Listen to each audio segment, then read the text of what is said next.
அதனாலதான் ஜெயிலே கூடாதுன்னு பல பெரியவங்க சொல்றாங்க. சாத்தியமில்லை, பகலில்லை, தல சத்தம், முட சத்தம், கச்சேரி,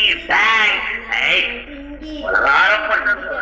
இப்படி செய்யக்கூடாதுப்பா. ஜெமீன்ல நான் வரேன்டாப்பா.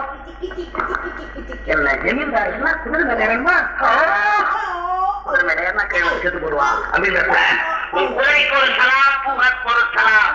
எனக்கு வேணாம். மனுஷன் நல்ல இயற்கையான காத்துல தூங்குவான். ஐஸ்ரூம்ல போய் படுத்துக்குவான். சொல்றதுக்கு என்ன ஐஸ்ரூம்ல பொண்ணுங்க வைப்பான். என்ன விளப்பி பார்த்த உங்களுக்கு அப்பா அந்த ஓடி வேணாம். ஏதோ மனுஷன்னா அவன் தெரியப்பட்டதை சாப்பிடுவான்.